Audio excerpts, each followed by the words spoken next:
Hello, I'm David Pickup, President of IIRTH, the International Institute for Reorientation Therapies. This week, a formal ethical complaint has been filed against the board of the San Francisco chapter of the California Association of Marriage and Family Therapists, or CAMFT. The ethical complaint, signed by over 60 therapists, doctors, and psychologists, was filed to combat the efforts of San Francisco CAMFT to ban all types of sexual reorientation therapies. The letter, filed with the Ethics Committee at CAMFT headquarters, asserts that the San Francisco chapter acted unethically when it denounced reorientation therapies on their website, claiming reorientation therapies do not work and that this is backed up by sound research. The website also claims that reorientation therapists force their clients to undergo reorientation therapy and in so doing render harm to their clients. The author of this ethical complaint letter against the San Francisco CAMFT chapter is Robert Vazzo, a licensed marriage and family therapist whose practice is comprised almost entirely of men seeking reparative therapy. Reparative therapy is the most well-known reorientation therapy in the world that claims to be successful with men who desire to maximize their heterosexual potential. Mr. Vazzo, welcome. So this is a serious complaint letter.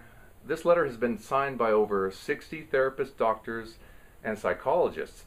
So what is this ethical complaint letter really about? This complaint letter is about the San Francisco chapter of CAMFT's website.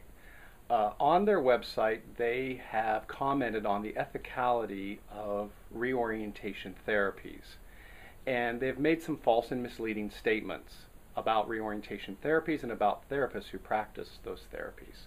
And so we have filed a complaint basically stating that San Francisco CAMFT has misled the public in its statements. And what were those false and misleading statements that you're claiming?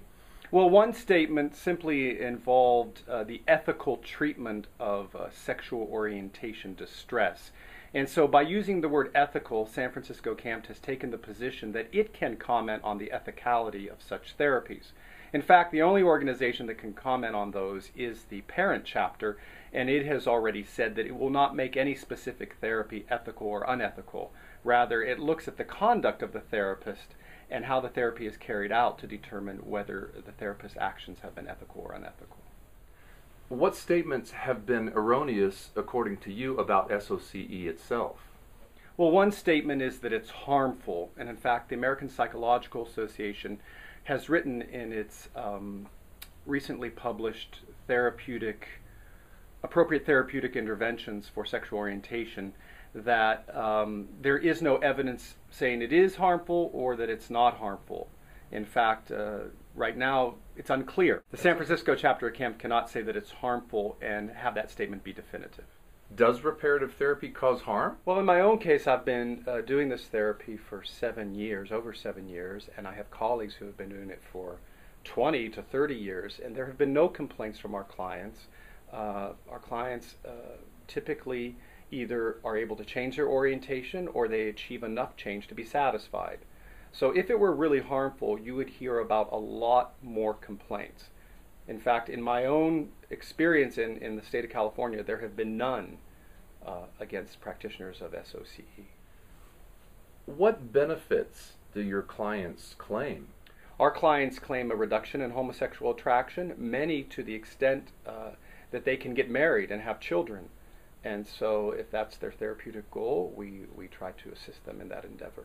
Well, do you tell your clients they must change like the San Francisco CAMFT chapter has said? Absolutely not. We ask our clients at the beginning of their therapy what their therapeutic goals are. And if those involve sexual orientation change, we then explore the possibilities and also the limitations. Okay, so you've filed the complaint letter. What happens now? Well, we're waiting on the Ethics Committee of the parent chapter to get back with us to find in what areas they are in agreement with as far as the ethicality of the statements is concerned. Okay, so it seems like it's a we'll wait and see issue for now. Thank you for your input, Mr. Vazzo. And thank you for listening. This report is a part of the efforts of the International Institute of Reorientation Therapies to educate the public on therapeutic and sexuality issues in the U.S. You can also join us on irth.biz. That's www.iirth.biz. Thank you for listening.